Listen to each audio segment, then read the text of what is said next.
로마서 2장 25절 너가 율법을 행하면 할례가 유익하나 만일 율법을 범하면 너 할례는 무할례가 되느니라. 창세기 17장에 보면 하나님께서는 아브라함이 여러 민족의 아버지가 되리라고 축복하시면서 하나님께서 그와 그 후손의 하나님이 되시겠다고 언약을 하셨죠. 그리고 그 언약의 표징으로 남자들은 다 할례를 받으라고 명하셨죠. 그래서 유대인들은 전통적으로 할례를 자신들의 언약의 후손임을 증거하는 자랑스러운 표징이라고 믿게 됐습니다. 그들은 할례를 소중한 율법으로 여겼고 할례를 받은 자는 구원받았다는 식의 아전인수격인 착각에 빠져서 자신들과 비할례자인 이방인들을 구분하고 선민의식에 사로잡혀 살아가게 됐죠. 소위 복음을 믿는다는 당시 초대교회 안에서도 이런 형식적인 율법주의에서 벗어나지 못했던 유대인들이 여전히 많이 있었죠. 갈라디아서 2장에 보면 베드로가 이방인들과 식사를 하다가 할례 받은 유대인들이 오자 그들을 두려워하며 자리를 뜨고 그 곁에서 같이 식사를 하던 유대인들도 다들 자리를 피했을 뿐만 아니라 바울의 동역자였던 바나바조차도 마음이 흔들렸던 적이 있었죠. 그래서 바울이 베드로를 심히 꾸짖게 되죠.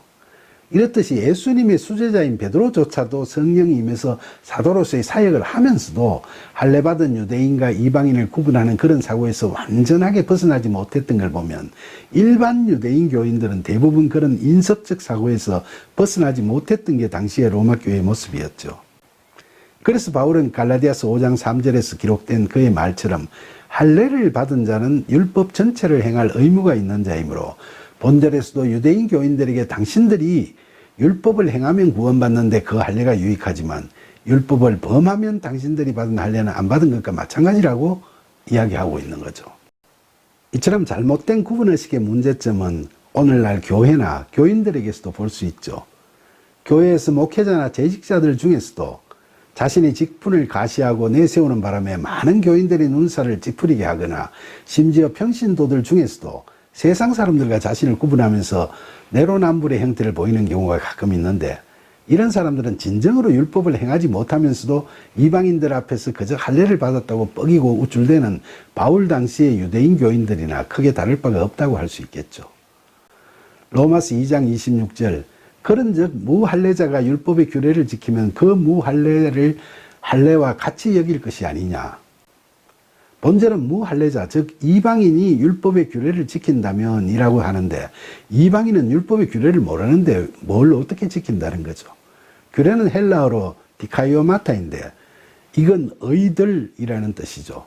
따라서 율법의 규례를 지킨다는 건 율법에 담겨있는 하나님의 의를 지킨다는 거죠. 그러니까 이방인이 유대인들처럼 전통적으로 율법을 받지는 못했지만 하나님의 뜻 즉 하나님의 의를 따르고 지킨다면 무할례자라도 진정한 할례를 받은 것처럼 여겨지지 않겠느냐는 거죠. 결국 이 말씀은 이방인도 복음을 믿음으로 말미암아 구원을 받을 수 있다는 뜻이 내포되어 있다고 할 수 있겠죠. 그리고 역으로 뒤집어서 생각해 보면 할례자도 율법에 담긴 하나님의 의를 지키지 못하면 무할례자나 다를 바 없다는 뜻도 담겨 있습니다. 사실 할례를 받는 거나 오늘날 우리가 교회 가서 물로 세례나 침례를 받는 것은 하나님의 언약이나 복음에 대한 믿음을 확인하고 다짐하는 기회는 될 수는 있어도 그것을 통해 구원을 받는 건 결코 아니죠. 교회에 가서 세례식에 참여할 때든 아니면 다른 어떤 기회든 간에 우리가 성령 세례를 받아야 믿음으로 구원받는 참된 신앙인이 되듯이 생후 8일 만에 할례를 받는다고 해서 구원을 받는 건 아니고 그건 신앙적 다짐을 확인하는 절차일 뿐 중요한 건 그 할례의 율법에 담겨 있는 하나님의 뜻, 하나님의 의를 행하는 자가 되어야 구원을 받을 수 있게 된다는 거죠. 로마서 2장 27절 또한 본래 무할례자가 율법을 온전히 지키면 율법 전문가 할례를 가지고 율법을 범하는 너를 정죄하지 아니하겠느냐.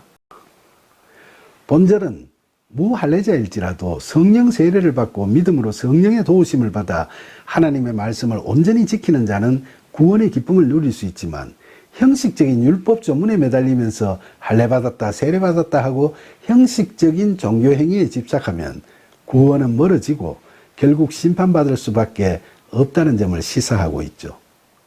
누가복음 18장에 기록된 예수님의 비유 말씀에서 바리새인은 자기는 일주일에 2번씩 금식하고 11조도 꼬박꼬박 잘 낸다고 자기를 가시하고, 자기는 토색, 불의, 간음을 내세우는 자들과 다르다고 자기의 의를 내세우면서 세리를 정죄하고 판단하죠. 예수님께서는 그런 그를 의롭지 못한 자라고 책망하고 계시죠.